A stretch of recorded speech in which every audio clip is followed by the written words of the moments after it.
If I ask you to sing a song, which song will you prefer to sing? Once again, अगर मैं आपसे कहूं कि गाना गुनगुनाओ, तो आप कौन सा गाना गुनगुनाओगे? किसी भी भाषा में, कोई भी मूवी का, या फिर लोकगीत? Now, my next question is, क्या आपको याद है कि आपने वो गाना कब सीखा और कैसे सीखा? क्या आपने उसके लिरिक्स लिखे और बोल करके प्रैक्टिस किया? नहीं. Most of the times when we listen music, जो गाना हमें बहुत पसंद आता है, जो हमें बहुत अच्छा लगता है, एक या दो बार सुनने के बाद थर्ड फोर्थ फिफ्थ टाइम हम खुद उसके साथ में वो गाना गा रहे होते हैं. कैसे? क्योंकि आपके दिल को और दिमाग को वो इतना भा जाता है कि उसके लिरिक्स आपके दिमाग में और उसकी मधुरता आपके दिल में बस जाती है and it becomes your song. ऐसे ही आपने बचपन में जो भी आपने प्रेपरेटरी सेक्शंस में जो पोएम्स याद करी होंगी, जो रिसाइट करते होंगे, आज भी वो आपको वर्ड बाय वर्ड याद है.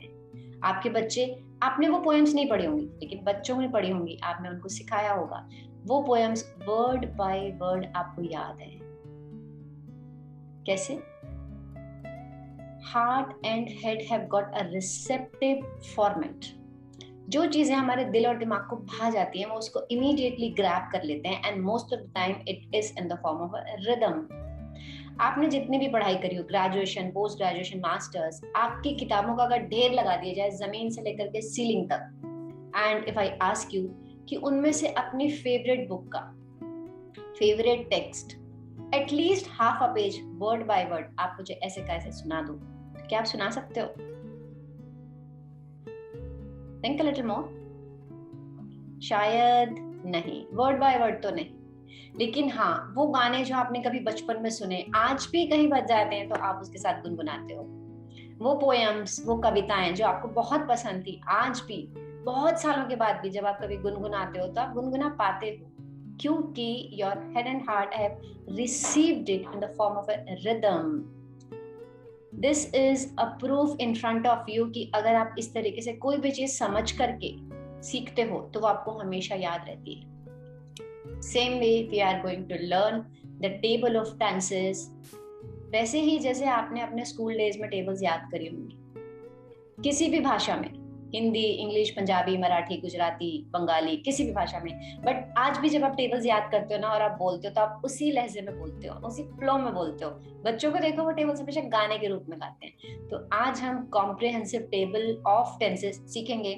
It will be in the form of a rhythm. You will love this and we'll go a little slow so that you can understand it. So this is a comprehensive table of tenses. All three tenses, all four segments, one by one we'll start learning and practicing. Friends, you will have to go exactly the way I am advising you to go to learn it throughout your life. Once you learn it properly, you will never forget it. That much assurance I can give you. So जैसे जैसे मैं बोलूंगी आपने बिल्कुल वैसे ही बोलना है. आपने टेंसेस के ऊपर ज्यादा चिंता नहीं करनी है, आपने सिर्फ नंबर से स्टार्ट करना है. तो सबसे पहले हम नंबर से स्टार्ट करेंगे. Number 1 is about indefinite tense. 1 means present indefinite. 1 2 means past indefinite. 1 3 means future indefinite.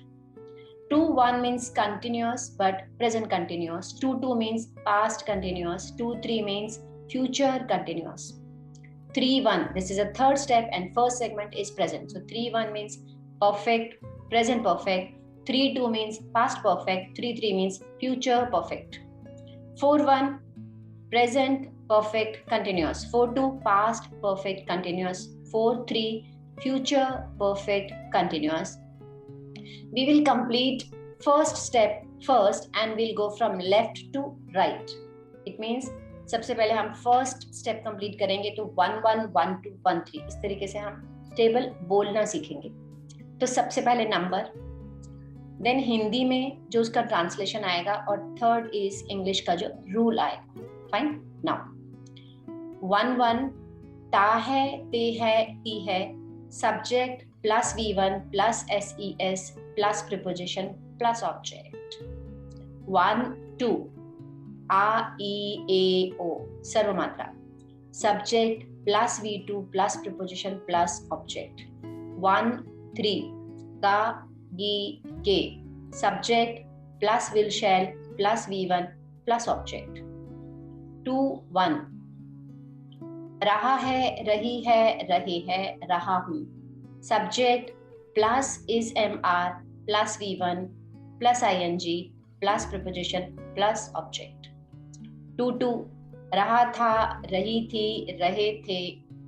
Subject plus was were plus V1 plus ING plus preposition plus object. Do it carefully. 2 रहा होगा, रही होगी, रहे होंगे. Subject plus will be, shall be plus V1 ING plus preposition plus object. 3 चुका है, चुकी है, चुके हैं. Subject plus has have plus V3 plus preposition plus object. 3 चुका था, चुकी थी, चुके थे. Subject plus had plus V3 plus preposition plus object. 3 चुका होगा, चुकी होगी, चुका होगा, चुके होंगे. Subject plus will shall plus have plus V3 plus preposition plus object. 4 subject plus has been, have been plus V1 ING plus preposition plus object. 4 subject plus had plus been plus V1 ING plus preposition plus object. Subject plus will have, shall have plus been plus V1 ING plus preposition plus object. That's all. Simple, easy, right? Do it as many times as you can. Pause the video, watch it again and again and again and again till the time you are thorough with this table. Once you are thorough with this table, you will be good at your grammar and conversation. You will be completely unstoppable. That's my guarantee to you. All the conversations, all the ideas, suggestions, everything will get covered in this one table. आप कहीं से कोई भी sentence उठा लो, every sentence will get fit in this table. Simplicity is the key. आपने जो भी sentence बोलना है, जैसा भी बोलना है, जिस भी टेंशन में बोलना है, आप बोलो, बट आप उसको सिंपल करके बोलो. सिंपल करने से वो इजी हो जाएगा, छोटा हो जाएगा. It will become easy for you to go for the translation. Now after completing this table, your job is to do it as a test. जैसे स्कूल में किया होगा ना आपने, 5 7s okay, 7 9s 14 3s 17 5s. Same way here also, test yourself. 1 1 okay, 1 1 means अच्छा, ता है, ते है, ती है. It means present indefinite. So complete it means the 1 1 step. 1 1 ता है, ते है, ती है, subject plus V1 plus SES plus preposition plus object. Okay, 2 3 okay, it is a continuous and then future. So future continuous. So रहा होगा, रही होगी, रहे होंगे. Subject plus will shall. Subject plus will shall plus be plus V1 ING plus preposition plus object. Okay, this time 3 1. Okay, 3 1 means third step. Third step is perfect tense and 1 means present. So it is present perfect. Okay, चुका है, चुकी है, चुके हैं. Subject plus has have plus V3 plus preposition plus object. Do it without even a single mistake. आप इसके ऊपर जितना भी टाइम लगाओगे, your foundation will be very very strong and you will have the strongest foundation in the pyramid to give you the beautiful structure of your choice. Do it.